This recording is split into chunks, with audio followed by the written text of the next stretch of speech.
민수기 15장. 여호와께서 모세에게 말씀하여 이르시되 이스라엘 자손에게 말하여 그들에게 이르라. 너희는 내가 주어 살게 할 땅에 들어가서 여호와께 화제나 번제나 서원을 갚는 제사나 낙헌제나 정한 절기제에 소나 양을 여호와께 향기롭게 드릴 때에 그러한 헌물을 드리는 자는 고운 가루 10분의 1에 기름 4분의 1 흰을 섞어 여호와께 소제로 드릴 것이며, 번제나 다른 제사로 드리는 제물이 어린 양이면 전제로 포도주 4분의 1 흰을 준비할 것이요, 순양이면 소제로 고운 가루 10분의 2에 기름 3분의 1 흰을 섞어 준비하고 전제로 포도주 3분의 1 흰을 드려 여호와 앞에 향기롭게 할 것이요, 번제로나 서원을 갚는 제사로나 화목제로 수송아지를 예비하여 여호와께 드릴 때에는 소제로 고운 가루 10분의 3에바에 기름 반 흰을 섞어 그 수송아지와 함께 드리고, 전제로 포도주 반 흰을 드려 여호와 앞에 향기로운 화제를 삼을지니라. 수송아지나 순양이나 어린 순양이나 어린 염소에는 그 마리 수마다 위와 같이 행하되 너희가 준비하는 수요를 따라 각기 수요에 맞게 하라. 누구든지 본토 소생이 여호와께 향기로운 화제를 드릴 때에는 이 법대로 할 것이요, 너희 중에 거류하는 타국인이나 너희 중에 대대로 있는 자나 누구든지 여호와께 향기로운 화제를 드릴 때에는 너희가 하는 대로 그도 그리할 것이라. 회중 곧 너희에게나 거류하는 타국인에게나 같은 율례이니 너희의 대대로 영원한 율례라.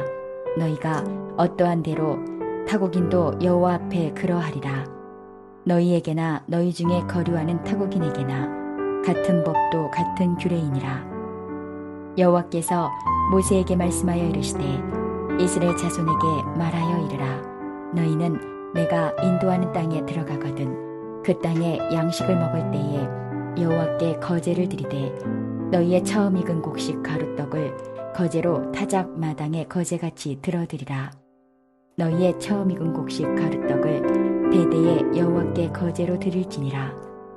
너희가 그릇 범죄하여 여호와가 모세에게 말씀하신 이 모든 명령을 지키지 못하되 곧 여호와께서 모세를 통하여 너희에게 명령한 모든 것을 여호와께서 명령한 날 이후부터 너희 대대에 지키지 못하여 회중이 부지 중에 범죄하였거든 온 회중은 수송아지 한 마리를 여호와께 향기로운 화제로 드리고 규례대로 소제와 전제를 드리고 순 염소 한 마리를 속죄제로 드릴 것이라.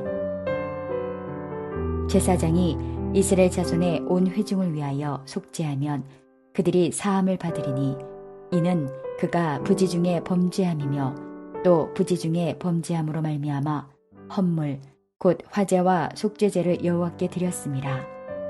이스라엘 자손의 온 회중과 그들 중에 거류하는 타국인도 사함을 받을 것은 온 백성이 부지 중에 범죄하였음이니라.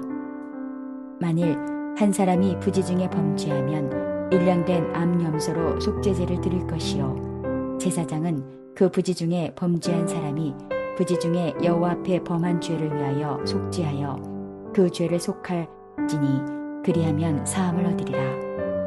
이스라엘 자손 중 본토 소생이든지 그들 중에 거류하는 타국인이든지 누구든 부지 중에 범죄한 자에 대한 법이 동일하거니와 본토인이든지 타국인이든지 고의로 무엇을 범하면 누구나 여호와를 비방하는 자니 그의 백성 중에서 끊어질 것이라.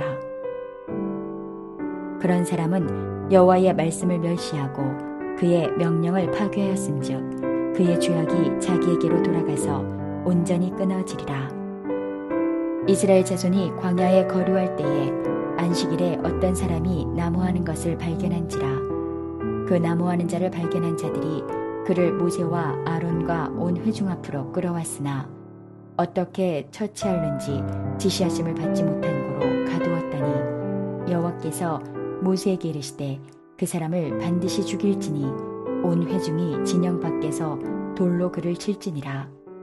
온 회중이 곧 그를 진영 밖으로 끌어내고 돌로 그를 쳐 죽여서 여호와께서 모세에게 명령하신 대로 하니라. 여호와께서 모세에게 말씀하여 이르시되 이스라엘 자손에게 명령하여 대대로 그들의 옷단 귀에 술을 만들고 청색끈을 그 귀의 술에 더하라.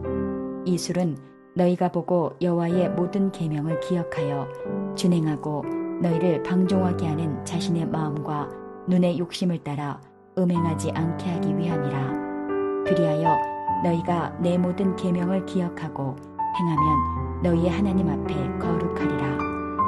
나는 여호와 너희 하나님이라. 나는 너희의 하나님이 되려고 너희를 애굽 땅에서 인도해 내었느니라.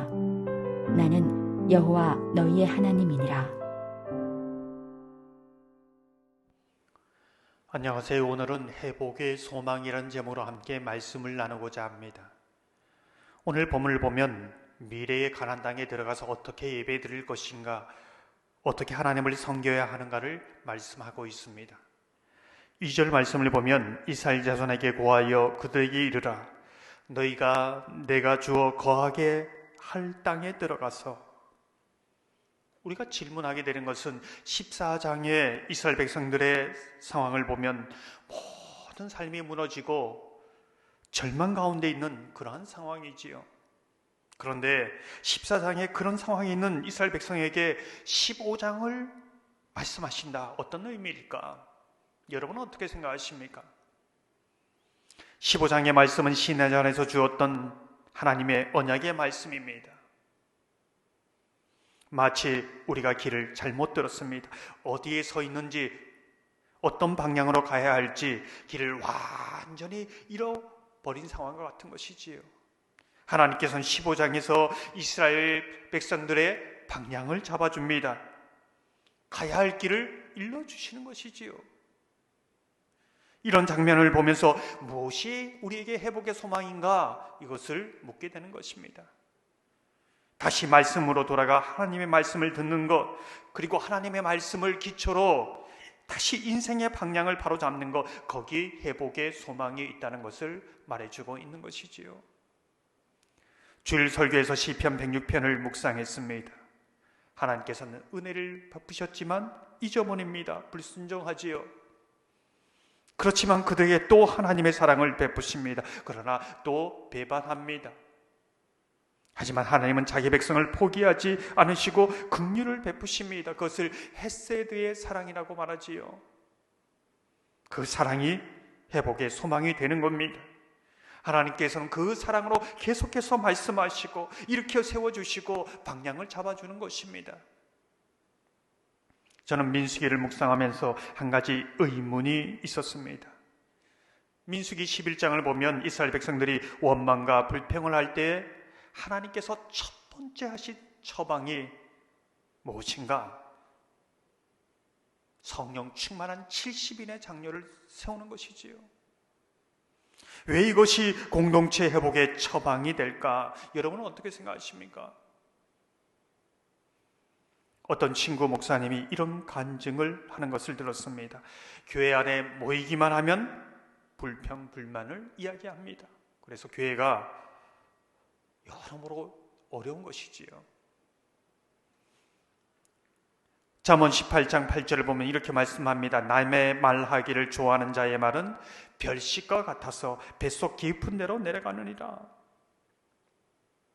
그러나 어느 날 교회 분위기가 완전히 바뀌었습니다. 밝아지고 따뜻해졌습니다. 그 이유가 무엇일까?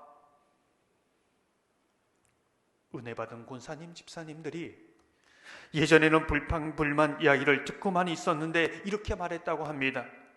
권사님, 집사님, 그런 부정적인 말은 하나님이 기뻐하지 않습니다. 우리 함께 기도합시다.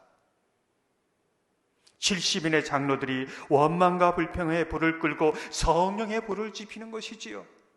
은혜의 불을 지피는 것입니다. 믿음의 불을 지피는 것이지요. 그것이 공동체를 회복시키는 하나님의 의지요, 하나님의 처방이었던 것입니다. 하나님은 우리에게 회복을 원하십니다. 소망 주시기를 원하시는 것이지요.